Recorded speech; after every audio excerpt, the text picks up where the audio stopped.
تخيل معايا ان اب وام مسافرين بيجي لهم اتصال من ابنهم بيبلغهم فيه ان اخته عملت حادثه واتنقلت للعنايه المركزه. طبعا جهزوا شنطهم ورجعوا على بيتهم فورا، لكن اول ما وصلوا البيت لقوا الشرطه موجوده قدام باب البيت وبيمنعوهم من الدخول، والسبب ان بيتهم اتحول لمسرح جريمه. والسؤال المهم، يا ترى ايه اصل الحكايه؟ لكن قبل ما نبدا حضر مشروبك وحط السماعات، ولو جاهز يلا نبدا قصه النهارده.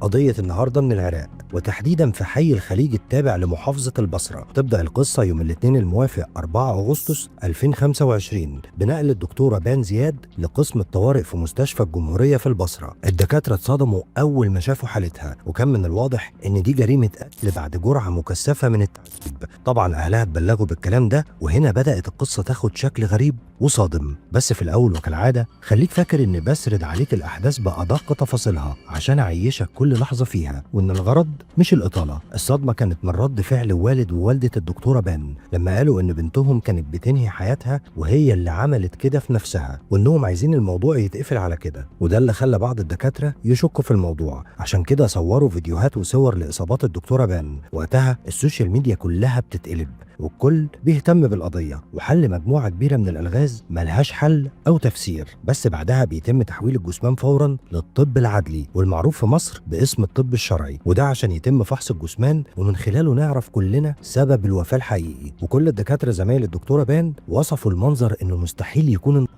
وللأسف في صورة منتشرة بس صعب أعرضها عليكم لأنها فعلا هتحسسك إننا في غابة. بس خليني أوصف لك شوية تفاصيل عن وصف حالة الجثمان. أولا، جرح بطول الإيد، ومش هتقدر تتخيل مهما وصفت لك إن طول الجرح ده هو 9 سنتي وعمقه 6 سنتي. جرح بطول الإيد بيبدأ من المعصم لحد منطقة الكوع، وكأن اللي عمل كده جزار بيشفي أضحية، لدرجة إن عظم إيديها كان ظاهر حرفيا وكأنها فعلا متشفية. ده غير الجروح والكدمات اللي على باقي الجسد وبعض الجروح القطعية وجرح في منطقة حساسة. ده غير إن في آثار لخنق على رقبتها عن طريق حبل، وكل ده خلى الموضوع بالنسبة لأي حد يسمعه غريب. وكان الدافع اللي خلى زملاء الدكتورة بان ما يقتنعوش بموضوع الانتحار، خصوصا إن الجرح اللي قلت لكم عليه بطول 6 سنتي معمول بنفس الطول والعمق في الإيد التانية. مش عايزك تستغرب من التفاصيل لأن كل تفصيلة جاية في القضية هتخليك تتصدم.